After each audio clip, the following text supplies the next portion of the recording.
Hey guys, Ramsey here. Welcome to another video. Today we've got a Perfumers portfolio video, but this is going to be a first for my channel because this is going to be the very first ranked Perfumers portfolio video.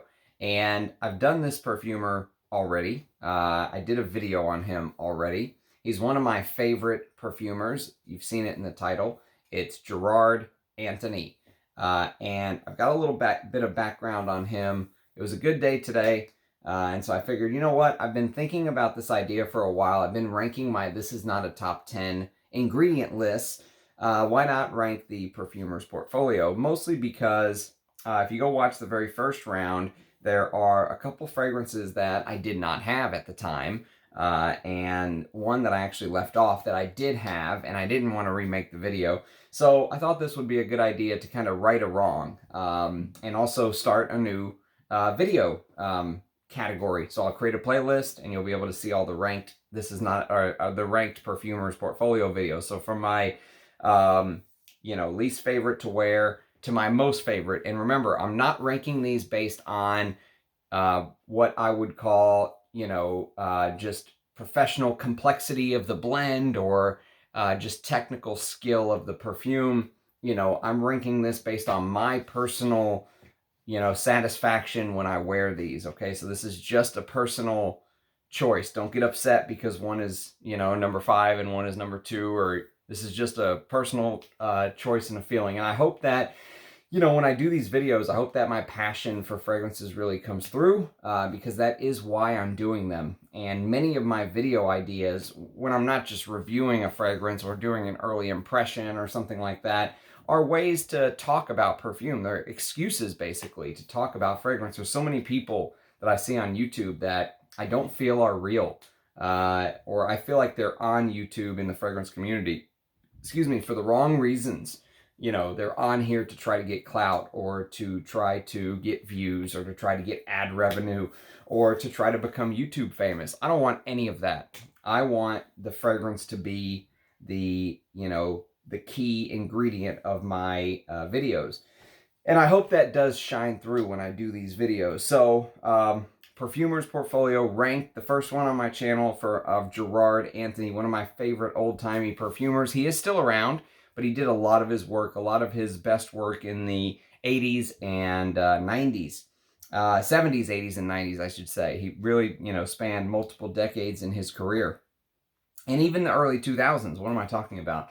So he's got like a 4-decade span. I don't know if he did much in the 2010. He might have kind of hung it up by then, but I haven't seen much from him recently, so I think he's pretty retired. But let's do scent of the day first, because this is a decant that I bought recently because I did a review on Fleur du Désert, which is one of Louis Vuitton's newest releases. And, go watch my early impression of it. There's a Louis Vuitton, playlist you can go click on and view that video. And this one's called Nuit de Feu. And Nuit de Feu is an incense fragrance. It's basically a smoky, leathery incense with Somalian frankincense, black frankincense, which I guess is maybe, like a charred, smoky type frankincense. I'm not sure. I'm not familiar with that term, black frankincense. Incense, leather, ambrette seed, musk, and then that Assam oud that I see so many houses use nowadays. So I did a early impression, or I did a it was an early impression video. It was from Silver Oud from the House of Amouage, and they use Assam oud. Rania J has a fragrance that's literally called Oud Assam, I believe. And basically, Assam is the region in India where most of the Indian oud is cultivated. So anytime you think of that barnyard animalic oud, Assam is the largest region in India where that particular type of oud is cultivated. It doesn't make it good. It doesn't make it bad. There's high-class Assam oud. There's low-class Assam oud. But that's the reason why I continue to see it pop up, is it is the most populous oud-producing region. So, when you think of that barnyard animalic oud, many times these houses are getting Assam oud just because it's the most popular of the Indian oud-producing regions, let's say. And I like this even more than Ombre Nomad, which is the other decant that I wore a week or two back. And so this is probably my favorite Louis Vuitton that I've smelled so far, because I'm a big incense lover. And this is a beautiful incense. The oud is a little bit animalic. You know, it's got that dirty touch to it, but it really does focus on the smoky incense. And I really like it. If you said, Ramsey, you have to get a full bottle of a Louis Vuitton fragrance, which one would you want? It would be between this and Ombre Nomad, but I think Nuit de Fa would probably win. So I'm glad I got a decant and not a full bottle, because, you know, it does have that modern synthetic vibe. So many of their fragrances come across as so synthetic. And I guess maybe Jacques Cavalier thinks it gives the brand, or the brand identity, this modernity, is my guess. But I probably will never buy any full bottles from this house, just because that style of fragrance doesn't appeal to me anymore. Especially for $365. I think if I'm going to spend over $300 today, it would probably be on that Amouage Silver Oud, which I really liked. I was really taken with that. This one I like, but I'm not really taken with. So, especially since I have so many amazing incense fragrances. So let's talk about Gerard Anthony. So, first of all, Gerard Anthony was born in 1944. And he was actually born to a family that had nothing to do with perfume. Many of these perfumers have some sort of connection somewhere, somehow. You know, Pierre Bourdon's father worked with Dior, for example. Many of these perfumers have been multi-generational perfumers.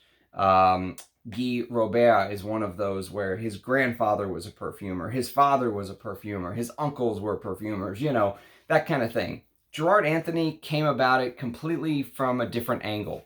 And basically what ended up happening is, sometime between the age of 13 and 14, he needed a summer job. And so his friend basically convinced him to go work on what they called the Grès Plain, which the Grès Plain is where many of the flowers grow. In May, they pick roses. In August, they pick jasmine. And so it was August time, and he was out of school basically still, and apparently needed a summer job. And so on the Grès Plain, he was out picking jasmine, he said. And it brought over this deep emotion for him that he never forgot. You know, it really moved him, the smell. He said he ran home and told his mom, you know, Mama, it's the most amazing smell. And they could smell it all over him after he would come home from working in the fields and stuff like that. And so, you know, 3 years later, he was basically in the perfume industry learning as an apprentice. And so that summer job basically revealed his passion, if you will, and his emotions took hold of him. And so it basically, that jasmine aroma in the muggy morning air while he was working on the fields really set his path as a perfumer. And so at age 17, he took the job of lab technician at La Thiers, where he teamed up about raw materials, which he referred to as his friends, and later the raw materials basically became his allies. And so in 1966, he discovered Eau Sauvage, you know, which came as a true shock to him, he said. And he ended up getting hired by Dragico. He left French Riviera for Germany, then Paris, where he learned the art of formulation. And then in 1974, he was awarded the Young Perfumer Prize by the Société Technique des Perfumers, and he began working for Nardin, where he then created Azaro Porum in 1978, and we'll get to Azaro Porum as one of the fragrances in my list here today. He then spent 20 years at Firmenich, and he did end up making and becoming a very strong friend, close, you know, personal friendship, both on a professional, as you'll see here in the video, and personal level with Jean-Paul Guerlain. And he's one of my favorite perfumers. I mean, Gerard Anthony has created some old school fragrances that really strike a chord in me. And you'll see it in some of these creations. I mean, whenever I wear any of his fragrances, they always move me in a certain way.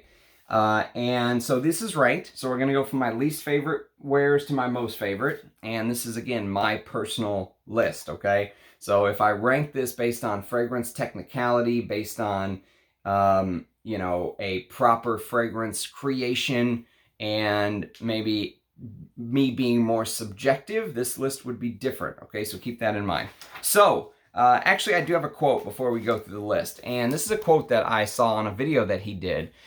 And it says, "To make a good perfume, you have to dig around to find new molecules, natural products, and creation processes to give you signature formulas." And dig around, he absolutely did. So the first one is from 1998. This is my least favorite Gerard Anthony creation in my collection, but it's a beautiful bottle. This just recently got shown, I think yesterday, on my soapy fragrance video that I did. This is probably the least soapy fragrance that made it on that list, because this is a little bit more spicy and floral, and it's called Leroy Soleil Homme. There you go. Leroy Soleil Homme, from the house of Salvador Dali, with that sad Salvador Dali son. Not my favorite style of fragrance, because this is the 90s, and this is a fragrance that feels citrusy without having, there are citruses, but it's not that 90s aquatic, if that makes sense. It's bergamot and grapefruit in the opening, and it is very spicy and extremely floral with some woods. So it's amber, cedarwood, and rosewood in here, with geranium and jasmine. I think it's the geranium that gives it the spiciness, but it is not my favorite. Just the style, you know, when you wear it, you can totally see the, you know, Gerard Anthony's master hand at work here. For a freshie, if you will, I think it's an amazing fragrance. Just for the bottle, it's worth having in the collection. I mean, look at that. Stunning piece of work. I wish they did more.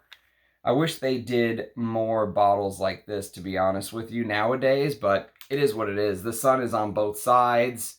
So yes, this is a good cheapie, I would say, especially if you like freshies, but not my favorite, but I'm glad to have it, so that's why it's last. Now, the next one on the list is probably one of the greatest sandalwood fragrances ever created, and just recently, word started to get out that Jean-Paul Guerlain did not work alone on his creations at Guerlain. He had help, and one of the ones he had help on is this. This is Samsara. So this is number, did I even put numbers on these? 1, 2, 3, 4, 5, 6, 7. So this is number 7. Leroy Soleil Homme was number 8. So now we're on number 7. This is Samsara Eau De Parfum. Probably one of the best sandalwood fragrances ever created. This bottle is right on the crux. This is a 2003 bottle. And so this is a 19-year-old bottle. And they stopped using Mysore sandalwood right around this time. So I don't know if there's any Mysore sandalwood in here. This is still a lot better than the stuff you can get in the modern day. If you want to make sure you're getting Mysore, try to get the real vintage from the either initial release 89 or sometime in the 90s. You will be much more likely to have the real Mysore sandalwood in here. But rumor had it this was 30%, dosed at 30% Mysore sandalwood, which is insane, overdosed of sandalwood. And it also has notes like peach, but really the two big notes on top of the sandalwood are ylang ylang and jasmine. And that ylang ylang and jasmine mixes with the iris, which normally I really love iris, but there's something about the powderiness of the florals here with that Guerlain base, you know, that tonka, vanilla, amber. And remember, Guerlain uses different Guerlain bases for different fragrances. So sometimes the Guerlain base is a little bit heavier on the amber, sometimes it's a little bit heavier on the vanilla, sometimes a little bit heavier on the tonka, you know, sometimes it's a little bit heavier on, if it's one of the Oriental collections, their oud or whatever it may be. And so this one is extremely heavy on the sandalwood, and it's known as one of the best sandalwood fragrances ever created, but it is extremely floral. The Eau de Parfum is the one that I prefer, but I do find it hard to wear, and that's why it's here. His other creations are masculine releases, This is the only feminine release, although one of them that we're going to get to almost won the brief for one of the greatest feminine fragrances of all time. We'll talk about it when we get there. But Samsara, especially if you're a sandalwood lover or if florals don't really bother you. And the other thing is this is a bomb of a fragrance. So I can smell this all day. I can usually even smell this into the next day. And you usually don't think sandalwood as being very heavy because sandalwood is normally a very soft and creamy, buttery note. And it is like that here. But there are other notes around it that sometimes when I wear this, probably 50% of the time, it's like a sledgehammer, you know, to the brain for me. And so I have to be careful with where I wear that. But I wore it when we went picking pumpkins a year ago with my daughter at a pumpkin patch. And it was a beautiful scent memory. It worked really well that day. On the days that it works really well, it's fantastic. And I think it's completely unisex, especially nowadays, but it is a feminine targeted release. So that is number 7. Okay, number 6. So number 6 is going to be a Parfums Grès fragrance. And this came out in 1996. And it's called Homme de Grès. Now, this is discontinued. Unfortunately, this is discontinued. It's fresh. It's spicy. It's got this... It almost feels like you're wearing a fragrance from the 1960s. And what's interesting about that is there was a fragrance from the 1960s that came out that was called Guerlain Samsara.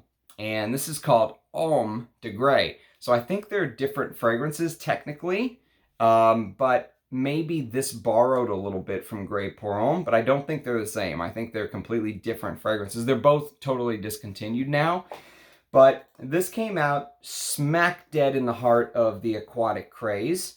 And so if you were somebody who was, you know, anti what was popular, if you were a contrarian in the 1990s, this is the kind of thing that you would wear. And this is a beautiful fragrance. Absolutely fantastic.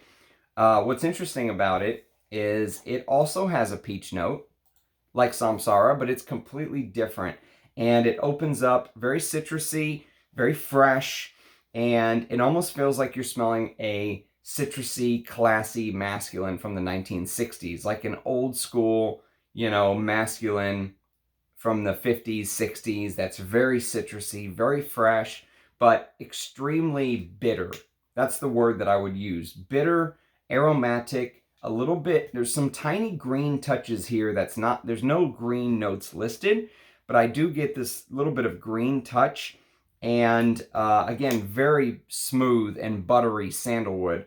This smells like they're using Mysore sandalwood as well, which they very well could have been. I don't know if they are or not. That's something that I don't know, but it smells, the sandalwood in here smells very high quality. All the ingredients in many of these fragrances smell very high quality. And so this was when he was at Firmenich, he created this. And if you are somebody who likes dry, bitter, you know, those kind of fragrances that are completely devoid of sweetness. Almost like it's not like they didn't try to make a fragrance that wasn't sweet. They went back and took out every tiny molecule of sweetness. That's what this is. It's a citrusy, fresh. The neroli gives us freshness. This even could have been on that soapy list because of the neroli. Neroli gives off this very fresh, soapy quality normally, but it's not. I get more of the oak moss in the base. It really tends to feel like you're smelling this smoky, citrusy oak moss in the base, which I really love. And, you know, this is a perfect summer wear for somebody that doesn't want to wear, you know, what's popular nowadays. If you want to wear a fragrance from the 90s that smells like it was from the 60s, this is amazing. And reading about his infatuation with Eau Sauvage, this makes a lot of sense. You know, it really does. I would say they are, you know, similar wears for me. They do different things, obviously, but I could wear them in similar situations. But I think I actually prefer this to Eau Sauvage, believe it or not. The EDT, that is. Okay, so next we're going to go to number 5. And number 5 is a Balenciaga, but not the Balenciaga you're thinking. That's much closer to the top. So this is Cristobal Porum. Now this is also discontinued. So far we've got Leroy Soleil Homme, which is discontinued. This version of Samsara, which is discontinued in this bottle. Homme de Grès, which is discontinued. And Cristobal Porum, which is discontinued. So when you love Gerard Anthony scents, unfortunately, you're going to have to hunt down discontinued fragrances, and it doesn't get any better as the list goes on, I can tell you that. But Cristobal Porum, apparently, I've never done a comparison. In fact, I've never even smelled this other fragrance, but someone told me this is very similar to something like Givenchy's Pie, which I've never smelled. But this is mugwort with coffee, tea, and white pepper. And I love the coffee and tea combination in the opening here. It's one of my favorite coffee fragrances. However, it does dry down into a very designer-like vibe. This is probably the most designer fragrance Gerard Anthony's ever created to my nose. The most designer-friendly fragrance. And this is in the year 2000. So this is my 2000 scent. This is the latest creation that I have from my collection. Everything else is before this. And so, like I said, it spans multiple decades. You've got the 70s with Azaro Porum. That's coming up very soon. You've got the 80s with many of his scents like Samsara. And then you've got the 90s with other scents that are coming up from Balenciaga and other fragrances. And then you've got the 2000s with this. So he was kind of all over the decades. And what makes this, I think, feel so designer-ish is the fact that there's this big dose of ambery benzoin warmth in the base. And that ambery benzoin warmth smells like something that, you know, Anique Minardo would create. If you know what I mean, if you know Anique Minardo's creations, you'll know what I mean by that. That ambery benzoin vanilla warmth is here. So this is like a woody designer take on a coffee and tea and vanilla. And you have to remember, Thierry Mugler's Amen came out 4 years before this. And so while this doesn't compare one-to-one with Amen, it is interesting when you think about the fact that there are these gourmand-like notes in here. Even though this doesn't wear like a gourmand, kind of like I don't think Amen wears like a gourmand because of the composition of it. It is technically considered a gourmand. I think anything with a food-like note is considered a gourmand. So this with coffee and tea, I guess, would be considered a gourmand. But it doesn't wear like that to me. It just wears like a more generic designer, but it is very nice. And if you don't have a good coffee fragrance in your collection, the coffee and the tea note in the top of this is very relaxing. You know, it's got this nutmeg, this tart, spicy nutmeg, which is beautiful. And then the tobacco in the dry down makes it very masculine. And I love tobacco. It's one of my favorite notes to wear in the cooler weather. So for fall and winter, this is a beautiful, non-offensive, easily wear this to the office. You know, it is, the only thing is, it does have a little bit of sweetness. But what I found is, you know, if you've watched my channel for a while now, you know I am not a fan of sweet fragrances at all.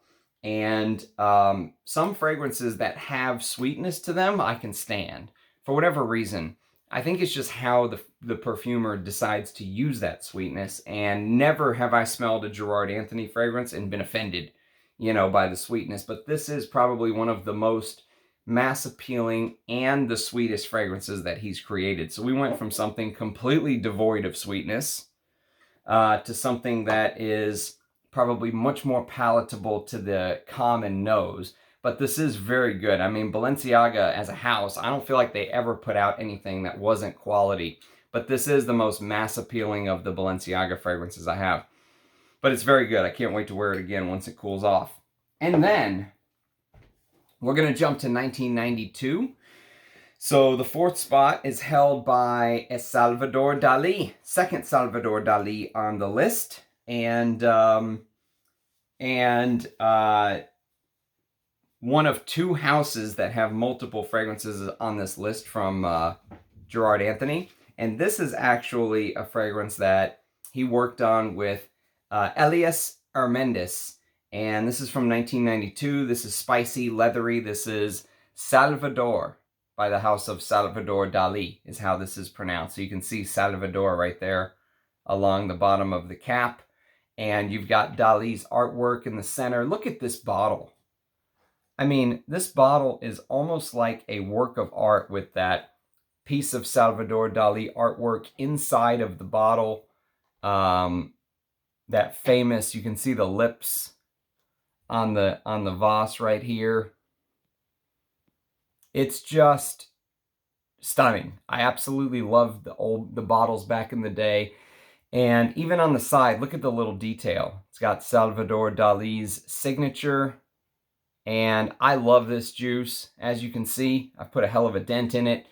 And if you know, man, if you know Hugo Boss Spirit from 1989, that is the closest scent I've ever smelled to this. Hugo Boss Spirit smells much more green, and the leather scent is much more in your face. This smells like other things have kind of been added into the mix. It opens up with coriander and spicy carnation and cinnamon. And I feel like the cinnamon adds a layer of warmth, and, you know, because Hugo Boss Spirit is another one that is completely devoid of sweetness, but it starts very green, almost like you're smelling cannabis, green, you know, heavy green, almost if you took every green note under the sun. This does start off green. It does dry down leathery, just like Spirit, but I think it's a little bit more palatable. Spirit is a little bit, you know, Hugo Boss is a German brand. And when I think of the Germans, I think of a people who really followed the rules. You know, if the speed limit is 70, they go 70. If the stop sign on the street says don't walk, they don't cross until it's ready. It's not like in America where, you know, even if the sign says don't walk, people still walk. Stuff like that. That's how I think about it. And Hugo Boss Spirit seems like a very regimented perfume to me. You know what I mean? Whereas this feels like it still took that DNA, but Gerard Anthony and Elias Armendis kind of did a little more free form, if that makes sense. They did a little more, they sat and thought and meditated and tried different things. And Boss Spirit deserves all the credit for being the first to put out a fragrance with this scent DNA. But if you like that scent DNA, which Chris from Scentland calls sunshine in a bottle, this is sunshine in a bottle for me. And look at the color of that sunshine yellow-like juice. It really is beautiful. And it does kind of harken back to better times in my mind, if you will. Oh, it's really, really good. And the other thing is that Boss Spirit is a unicorn. It's extremely hard to find. And, you know, this is a fifth of the price, if that. Sometimes people have no clue what they have with this, and so they'll just put it up there for 20, 30 bucks. Grab it. It's an absolute steal at that price. And it does have, I feel like it has maybe a little bit more to offer the base too. It's not just the leather. Sometimes I love that. Extremely green and then lots of leather, whereas here you get other facets, you know, the oak moss, the musk, a little bit of vanilla to make it a little bit more palatable, that kind of vibe. Fantastic fragrance. Underrated. So underrated. Salvador by Salvador Dali from 1992. And then the one that everyone probably would put number one, but is number 3 for me, this is Azaro Porum. And this version with the sticker is discontinued, unfortunately. The new Azzaro bottles have the A kind of built into the bottle, if you will. But I think it's still a good fragrance. But if you can find these older bottles with the sticker, you're going to get more of what the original was supposed to smell like. So it's going to have a little bit more sharpness at the top. It's going to have more oak moss in the base. And what a masculine fragrance this is. I mean, this is James Bond. This is James Dean. This is, you know, Steve McQueen. It's that to me. It really is. And Gerard Anthony did this with Richard Wirtz and Martine Heidenreich. And caraway with lavender, proper fougere, but with that anise note. And Azaro Porum, I think, really popularized that anise note in men's perfumery. Of course, it was used before, but now the house of L'Oreal owns Azzaro, and we all know what L'Oreal does to fragrance houses. They're not the kindest owners. They don't take care of their classics as well as other houses, in my opinion. But this is a fantastic fougere, fantastic example of a classic fougere from the 70s. And look at that brown color. This is a splash, but the color of the glass is a great indicator of the fragrance. It really does have that 70s brown vibe, but in a fougere that's very sharp. And that's how I like my fougeres. I like them to be sharp and bracing. And I don't like them to be simple. I don't like them to open up polite. I like them to be sharp, bracing, in your face a little bit. And this is that. I mean, this is, I'm a man, get the hell out of my way, basically, is the way I think of it. And it does its job perfectly. And it does its job so competently.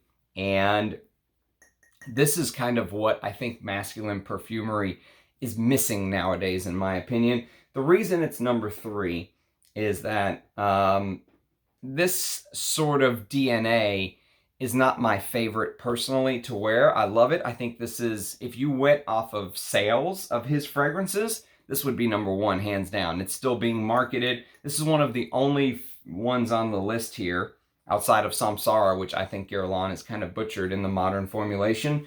But outside of Samsara, this is the only other one that you can just go to the store and still buy. Now, it's going to be the L'Oreal version, and God knows what you're going to get inside of the bottle. But you can still go buy it. It is still being marketed, and it's probably by far the best-selling of all of the Gerard Anthony's creations. This is his, you know, most popular, best-selling fragrance, if you will. Azaro Pearl, amazing fougere, you know, with that anise top, the woods, the vetiver, the oak moss, the leather, the tonka. It's a proper fougere, so it's going to have the geranium, lavender, geranium, and tonka, you know, straight up and down the pyramid like a proper fougere will. And number 2. So let's go to number 2. This is the one that I left out of my initial Gerard Anthony video, and this is a spicy, woody fragrance from the house of Alain Delon, and it's called Aquitos. So this is a tester I got from Anoush. Thank God Anoush at Enchante had this. Now I do have another 50 ml, but it's a splash, and so I keep that under lock and key. But this is a unbelievable fragrance, because the story of this fragrance is just outlandish. This is the one that initially was going to be Dior's Poison, and they ended up picking the version that became Poison in the end. And Alain Delon basically said, well, I'll take that. And he made it into a men's fragrance, which is always interesting to me because, you know, back in the day, there wasn't this gender fluidity like there is today. There were men's fragrances and there were women's fragrances, and that's the way that people thought about it. And in fact, if you were a man, you wanted to see Pour Homme or For Men on the bottle many a times. And, you know, it was much more rare for a man to wear a women's perfume back then, because they saw they saw a bigger distinction between the fragrances made for men and the fragrances made for women. But this kind of breaks that down a little bit, because this is a fragrance that was going to be marketed as a fragrance for women. And it just missed out. I mean, it was like second place, let's say. And then Alain Delon put it and made it as a fragrance for men. And men bought it and loved it. Now, it did end up, of course, getting discontinued, which means it didn't sell that well enough to stay around anyways. But many of Alain Delon's fragrances were discontinued. And, you know, if you look at some of the reviews, some people say it smells like an old lady or whatever it may be. I don't think that at all. I think this has one of the most beautiful floral hearts I've ever smelled. It's got this amazing rose, jasmine, patchouli, vetiver, and then there's a spicy cardamom, freshness of ginger and mandarin orange in the top, and then a base of this amazing musk, amber, and leather. But it smells like a powdery floral chiffre, if you ask me. But it's hard to categorize, but it's an amazing creation. I love it. Have you got Aquitos yet, Eugene? You need to get this, by the way. I know you've smelled it now, being at Enchanté's, being at Enchanté Parfums a couple times. I know we've been giving Eugene a hard time, but it is full bottle worthy, and it is my second favorite Gerard Anthony creation, and this is turning into a rarity. This feels like, the other thing about this, I should say, is the civet. The animalic note used here is amazing, and it really does feel like something that someone like Roja would put into a $1,000 bottle and try to sell you. And this was, I don't know, 15 bucks back in the day. So value for money now. I mean, in the secondary market, if you're going to pay a big markup unless you know someone. Luckily, I got a good price on this from Manouche, but I absolutely love this stuff. Cannot wait to wear it again because it is so heavy. Most people probably wear it more in the cooler months, but honestly, I wear my fragrances anytime I want, but it's probably more specifically saved for fall and winter. And number one, if you know any of Gerard Anthony's creations, you know this has to be number one for a vintage lover. This has turned into a kind of a bit of a unicorn. There is also a big debate on whether this was the very first fragrance to use oud or not. Some people say yay, some people say no. This is the great Balenciaga Porum. And look at the cap, and that is a great representation of what the fragrance smells like. Look at that, you know, cap that almost looks like you can't see through it. No light can get in. Thomas from Early Greek called this obsidian. And I know what he means because there is this, you know, this wears like a fougere to me, but there is this heaviness, and yet it's so wearable. I mean, the patchouli and honey combination is just, you know, I just melt when I wear this. I always feel like I'm wearing something like, you know, from another planet. I feel like I'm wearing something that's just so special and, you know, so rare. And like, I know a secret that no one else knows. That's what I feel like when I'm wearing this. Like I can just walk around with kind of a smirk on my face because I have the inside scoop, if you will. And the lavender in the top with the coriander is so masculine. The honey, I absolutely love. Apparently, there's a caramel note in here, which I can't say I've ever got caramel. I have got honey, definite honey. The honey patchouli is probably a main part of the fragrance. The patchouli in here is like no patchouli you will ever smell, and it's used to perfection.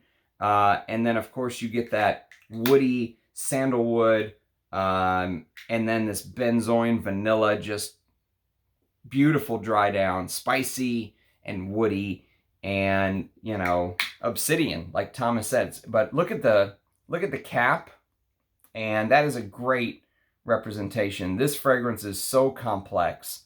You get so many, you know, different feelings and emotions when you wear this. So many different notes come to the forefront depending on the weather and the day and your skin.